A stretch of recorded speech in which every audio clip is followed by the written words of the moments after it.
everybody.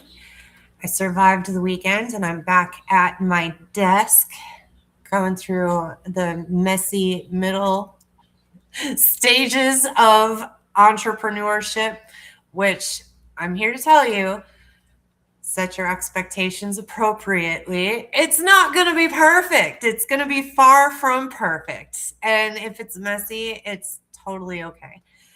And I have with me today April Lynn James. Hey, April. Hey, Heidi. So, one of the things that I do on Mondays is I talk to as many people as I can. And April and I have been collaborating on a project together. So, she's gone through my root cause challenge, and I've gone through her Alice Way workshop. And we're kind of collaborating and working together as entrepreneurs because wouldn't you say, April? It's more fun figuring all this stuff out with a friend. It definitely is. Yes, Heidi, entrepreneurship can be rather a lonely path. So it's really good to have someone to share the journey.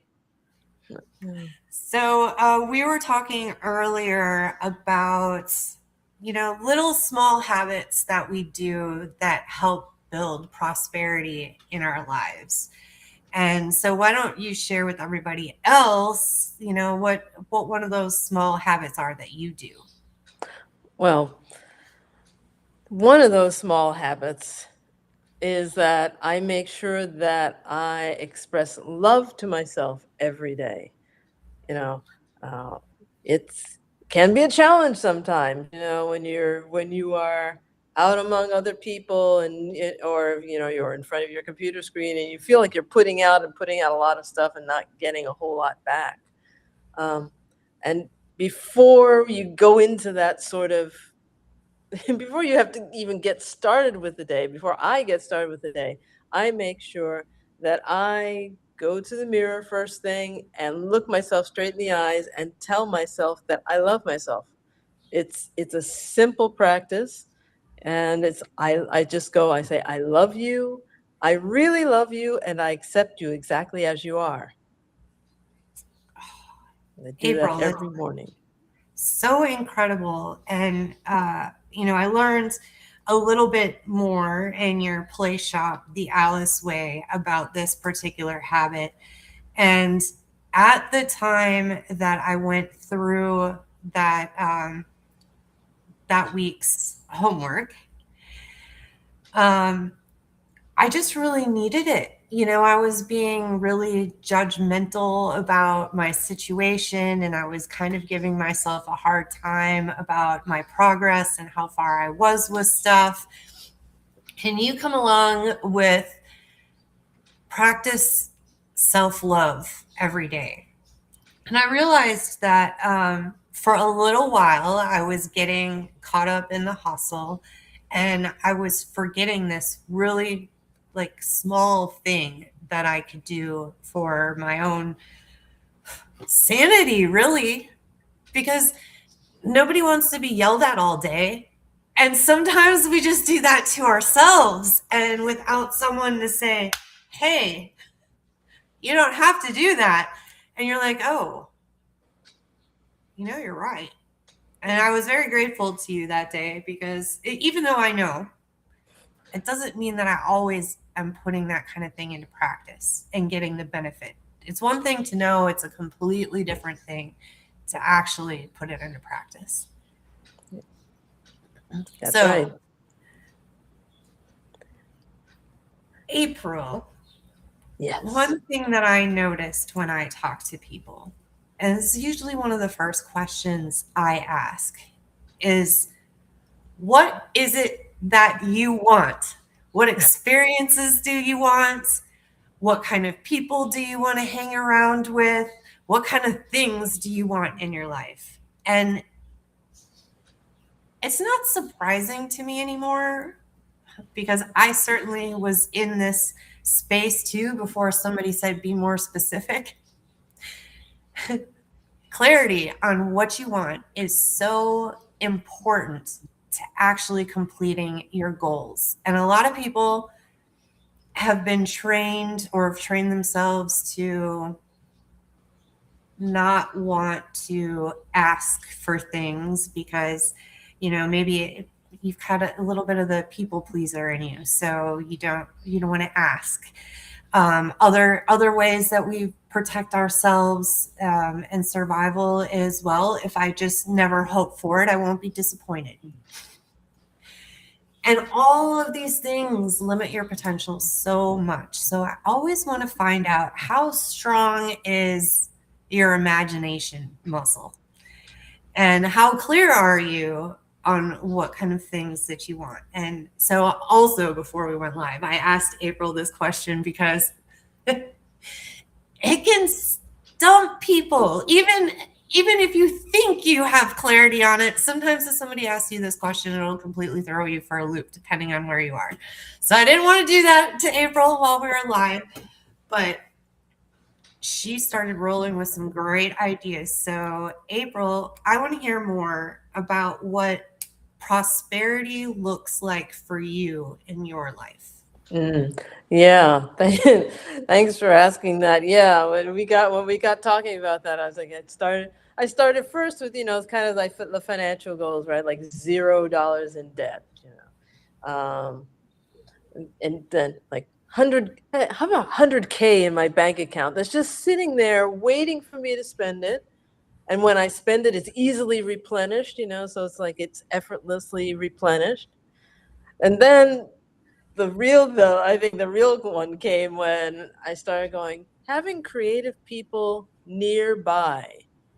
Because I feel like that's something I've wanted my entire life, actually, because I've always felt like I was the really creative person within miles, miles, miles. We're talking not a 5 minute walk, not a 15-minute walk, not a 5 minute drive, not a 15-minute drive. We're talking hours. People are hours away from me. And I'm getting ready at the end of the week to fly to Europe. I was like, so I'm going to be on a flight. I'm going to taking a 12-hour flight to go and be part of an event with other people who are creative the way I love to be creative. I shouldn't have to travel that far. That's right. So, if you were, no, this I didn't ask you before we went live, so it might throw you for a loop. But if you were to define, like, who are your type of people? Like, who are your type of creatives? What would you say? People who recognize that creativity is a spiritual gift, and that the highest purpose for us in creating is to connect people to one another, to connect people to beauty and to the good.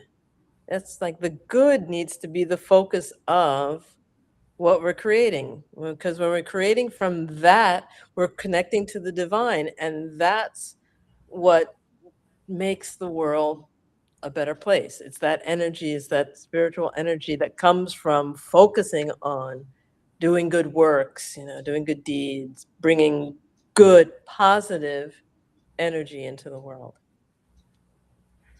So, I love where you started. I think a lot of people hear the word prosperity and they're like, I have unlimited money. Like, money is no longer an issue anymore. But, we hear from a lot of people that are successful and have reached their goals and, reached a financial security, if you will, where they don't have to worry about what they're buying. And oftentimes they find that they're still not happy. And there could be a bunch of things going on there, but a lot of times what it comes down to is there were a lot of sacrifices that had to be made to get to that financial security. And one of the things that I like to teach around prosperity is it's not just that financial piece, but it's like the things that you really value. So what came out in what you said was that you really value relationships with other creative people that are like you. And if I could have it just perfect the way that I want it to be, they would live close to me instead of spread out all over the world. And I'm sure you still love to work with people all over the world, but we were talking, best case scenario prosperity here. Mhm. And we're very specific with, I want them to live nearby me.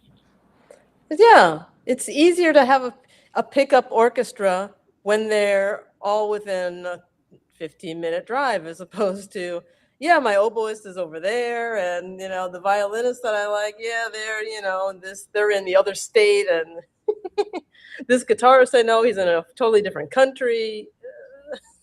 And you used the harder word, which is always like a little like ding, ding, ding. Like, let's pay attention to this for a second. You don't always have to do things the hard way. What would be the easy way compared to what you talked about? Well, having people nearby. And what else I loved about your definition with prosperity here is this is something that you can do for yourself right now. It's not, I have to wait until I have this much money in my bank account before I can move forward with this. You can use your LinkedIn, you can use your Facebook, and you can start specifically reaching out to people that have those similar traits like you explained. And since you were able to express that clearly, it's going to be easier for you to find those people as well. So, I mean, you did great on this clarity exercise, April. Oh, thank you. Well, clarity is also part of the Alice way, so. Oh, let's talk a little bit more about the Alice way. So, first of all, you guys, April's website has been scrolling on the bottom, and let me just show you this. Look at her, a lovely photo there. Oh, thank you so much. You can sign up for her mailing list because you want to keep up with all the cool play shops and things that April's doing. And if you keep scrolling down, so you can even like check out some of her songs, keep scrolling down.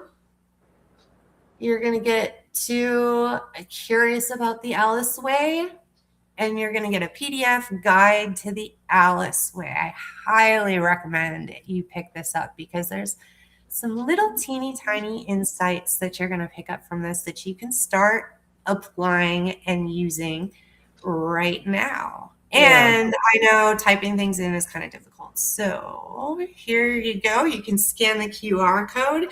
And April, I cut you off. What were you going to say? No, I could just say, because the Alice Way, so briefly, the Alice Way, I call it a Wonderland-inspired resiliency toolkit. And it's in it, I share the same things that got me through my doctoral program at Harvard and the challenging times that came after my doctoral program at Harvard. And so I'm happy to share this with people through the Alice Way, not only through the PDF, but I have a course that's like, 7-session course that takes you through all the different concepts. And there is tea as part of the Alice Way because it's Alice in Wonderland. And why Alice? Well, Alice in Wonderland saved my life. Let's just put it that way. Well, I really, really love the Alice Way. I think it's great how you put everything together. And I mean, I can't remember the last time it was that I read Alice in Wonderland. And not only did I get a chance to read the book again, but I got some really great new insights from those stories that a lot of them went completely over my head when I was younger, when I was first introduced to Alice in Wonderland. So I love the way that you tied everything in together, and it's very simple, easy to understand. You got this. So that's some of my favorite systems and processes right there. Yay. Yeah, that's what I like to do. I like it to be simple. I believe in things being simple and fun. So there we Heck go. yeah. That's what the Alice Way is. Heck yeah. That's what I'm talking about. simple and fun. Well, before we get going, I just want to remind you guys that I do a monthly event. It's always the second Tuesday of every month. And I just put the QR code up there for that. So you can scan it and register and get the link. Here, I can, oh, I'll put it up in that top corner and make this go away. Okay, there we go. So that's up in the top corner for you. It starts at 7:30, but if you want to come early at 7 p.m. Eastern, we're going to do some networking with other Music Legacy International members. You can find out what Music Legacy International is doing to support independent artists and other people that are working in the music industry. And when we get started, we're going to be going a little bit further into kind of what we were talking about today. What is it that you want? If I handed you $1 million right now today, how would you use that $1 million? So we're going to dig a little bit deeper into that question and also find out why it's so difficult for people to answer this question. So sign up for the event, and if you can't make it, I will send you the replay so that you can still get something out of this. Because I know working in the music industry, schedules are crazy. Some of you are on tour. It's hard to make an online event at the same time. So sign up. You'll get to see the stuff either way. And I'll give you some other ways that you can participate, even if you can't make it to the live event. All right. Well, April, thank you so much for jumping on with me, hanging out at my desk. Hey, my pleasure, Heidi. Thank you for inviting me. It was great. Sure. And I'm going to have April back, like I said, on some stuff. So, we might as well give you guys some updates on how all that is going along the way. Right, April? Yes, right. Absolutely. All right. And, since you are looking for creatives that are close to home, why don't you tell everybody before we go, where are you right now? Well, right now I am in Fort Myers, Florida. All right, everybody. So if you're watching this and you're in Fort Myers, Florida, and you are a creative that really kind of understands some of these bigger creative projects and collaborating together, you got April's website. Contact her. She's really nice. She doesn't bite, I promise. Yeah, sign up for my newsletter. No, really, I won't bite. Yeah. Or for looking up on LinkedIn, you'll find me. That's right. All right. Well, thank you, everybody, for hanging out with me today. I see some of you watching, so especially I want to say thank you for you guys hanging out, and I'll talk to you tomorrow. Okay. See ya.